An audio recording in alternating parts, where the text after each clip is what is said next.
घने जंगल के किनारे बरगद के पेड़ पर एक मेहनती चिड़िया रहती थी। उसने बड़ी मेहनत से अपना सुंदर घोंसला बनाया था। उसके छोटे छोटे दो बच्चे थे, जिन्हें वो अपनी जान से भी ज्यादा प्यार करती थी। हर सुबह वह बच्चों के लिए दाना चुगने जाती और शाम को लौटकर उन्हें अपने पंखों में छिपाकर सुलाती। एक दिन एक कौवी का परिवार उसके पास वाले पेड़ पर आकर रहने लगा। वो कौवी स्वभाव से बहुत ही क्रूर, ईर्ष्यालु और गुस्सैल थी। उसे किसी की खुशी देखना पसंद नहीं था।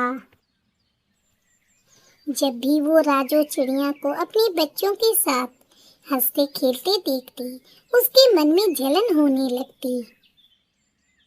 देख रहे हो पतिदेव, यह चिड़िया कितनी खुश रहती है। हर समय इसके बच्चे चहचहाते रहते हैं। मुझे इसकी खुशी बिल्कुल भी अच्छी नहीं लगती।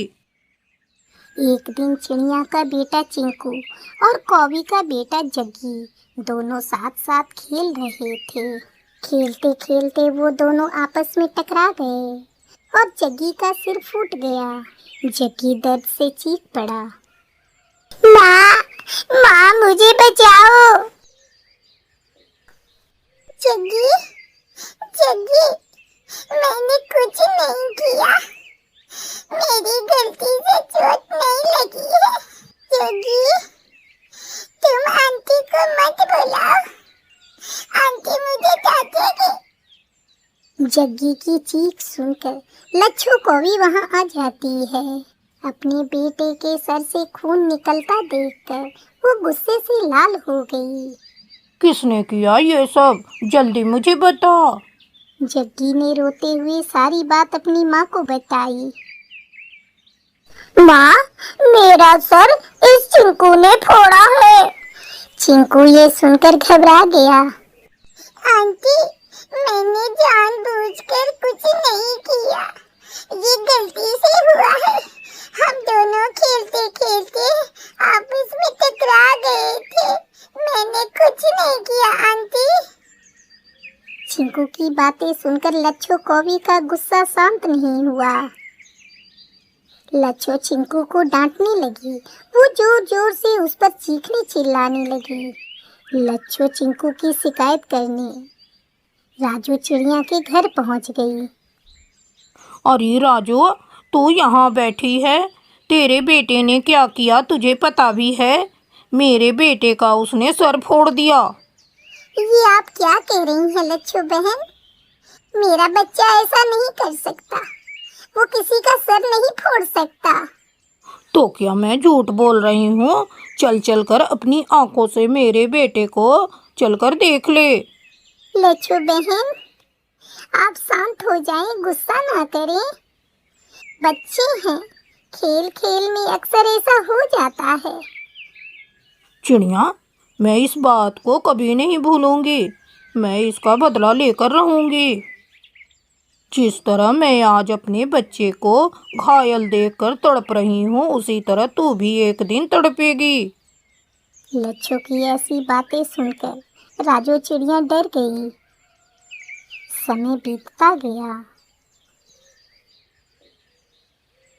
जग्गी का घाव भर गया, लेकिन लच्छू कौवी के दिल में बदले की आग अब भी धधक रही थी।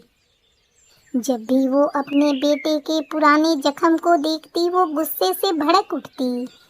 एक दिन उसने जग्गी से कहा, अरे बेटा, तुझे याद है तेरे साथ उस चिंकू ने क्या किया था? उस चिंकू ने तेरा सर फोड़ दिया था। अरे माँ, आप ये कैसी बातें कर रही हो? मेरा घाव तो कब का भर चुका है। आप उस बात को भूल जाओ। नहीं बेटा, इस बात को मैं कभी नहीं भूल सकती। जिसने तुम्हें दर्द दिया था, मैं उसे भी दर्द देना चाहती हूँ और मैं उसे दर्द देकर रहूँगी। कुछ दिनों बाद राजू चिड़िया सुबह सुबह दाने की खोज में जा रही थी। जाते समय उसने अपने बच्चों से कहा, चिंकू पिंकू, मैं जल्द लौटूंगी। तुम दोनों घर के बाहर मत निकलना। ठीक है माँ, आप जाओ। हम दोनों घर के अंदर रहेंगे। ठीक है बच्चों, मैं जा रही हूँ।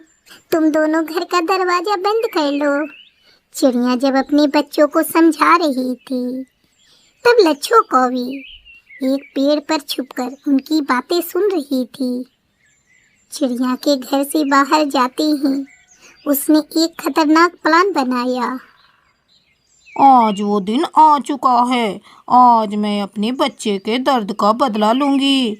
अपने बच्चे के खून के एक एक बूंद का हिसाब मैं चिड़िया के बच्चों से लूंगी। कौवी की आंखों में अजीब सी चमक थी। वो पास वाले गांव में गई। वहां चूल्हे से जलती हुई एक लकड़ी उठा कर लाई और उस जलती हुई लकड़ी को चिड़िया के घोंसले के ऊपर फेंक दिया। पल भर में ही चिड़िया के घर में आग पकड़ ली। कौवी वहां से भाग गई। धीरे धीरे आग फैलने लगी।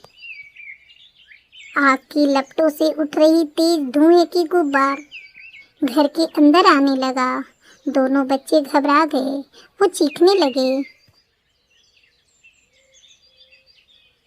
भैया देखो ना, ये धुआं कहाँ से आ रहा है? मुझे नहीं पता ये धुआं कहाँ से आ रहा है। कुछ ही पलों में आग और भी तेज हो गई। बच्चे जोर जोर से चीखने लगे, माँ अभी बचाओ, अभी बचाओ माँ। बच्चों की चीख सुनकर कई पक्षी वहां दौड़कर आए, लेकिन तब तक आग बहुत ही भड़क चुकी थी। वो चाह कर भी चिड़िया के बच्चों को बचा न पाए। बच्चों की चीख तेज होती गई और धीरे धीरे सब कुछ शांत हो गया। एक एक करके पक्षी वहां से लौट गए। उधर चिड़िया भी अपने घर लौट रही थी। उसने झोंपड़ी से उठता हुआ धुएं का गुब्बार देखकर वो डरकर सहम गई। वो जल्दी जल्दी अपने घर लौटी। उसने देखा उसका घोंसला तो वहां था ही नहीं, वहां राख का ढेर था। वो उस राख के ढेर में अपने बच्चों को ढूंढने लगी। उसके बच्चे उस राख के ढेर में गायब हो चुके थे। चिड़िया फूट फूट कर रोने लगी। उसे कुछ समझ नहीं आ रहा था, आखिर ये सब कैसे हो गया। मेरे बच्चों, मैं तुम्हें अकेला छोड़कर क्यों गई? अगर मैं तुम लोगों को इस तरह अकेला छोड़कर ना जाती तो आज तुम दोनों मेरे साथ होते। चिड़िया को रोता देख मंगरू कबूतर उसके पास आया। मंगरू भैया देखो ना, ये सब क्या हो गया? मेरे बच्चों का कहीं कुछ पता नहीं चल रहा है। पता नहीं मेरे बच्चे कहाँ गए। राजू बहन, ढाढ़स रखो। ऊपर वाले की मर्जी के आगे किसी की एक नहीं चलती। घोंसले में बहुत तेज आग लगी थी। हम सब आपके बच्चे को नहीं बचा पाए। हमें माफ कर देना राजू बहन। मंगरू भैया, ये आग लगी नहीं, इसे लगाई गई है। वो कौवी मेरे बच्चों से बदला लेना चाहते थे। उसने बदला ले लिया मंगरू भैया। मैं अब इस जंगल में एक पल भी नहीं रुकूंगी। मैं यहाँ से जा रही हूँ। इतना कहकर राजू चिड़िया वहाँ से चली गई। उधर जब लच्छो कौवी अपने घर पहुंची, उसने जग्गी से कहा, जग्गी बेटा, आज मैंने तेरे जख्म का बदला ले लिया है। मैंने उस चिड़िया के बच्चों को मार डाला है। फिर लच्छो कौवी ने सारी बात जग्गी को बताई। माँ, आपने ये क्या किया? आपने मेरे दोस्त को मार डाला। उस दिन मेरी गलती की वजह से मुझे चोट लगी थी। मेरा घाव तो ठीक हो गया, लेकिन आपने बदले की आग में मेरे दोस्त को मार डाला। आप बहुत ही गंदी हो माँ। मैं आपके पास अभी एक पल नहीं रुकूंगा। मैं आपको छोड़कर जा रहा हूँ। जग्गी कौवा वहाँ से चला गया। लच्छो कौवी फूट फूट कर रोने लगी। बेटा, ये सब मैंने तेरी खुशी के लिए किया था। लौट कर आजा बेटे, लौट कर आजा। लेकिन जग्गी कौवा कभी भी लौट कर नहीं आया। लच्छो कौवी रोती रह गई। पहली बार लच्छो कौवी को अपनी गलती का एहसास हुआ था, लेकिन अब बहुत देर हो चुकी थी। प्यारे दोस्तों, इस कहानी से हमें यही सीख मिलती है कि ईर्ष्या और बदले की आग केवल दूसरों को ही नहीं, बल्कि अंत में स्वयं को भी जला देती है। दोस्तों, कभी कभी एक छोटी सी दुर्घटना को बदले की आग बना देने से ऐसी तबाही आती है जिसका दुख पूरी जिंदगी पीछा नहीं छोड़ता।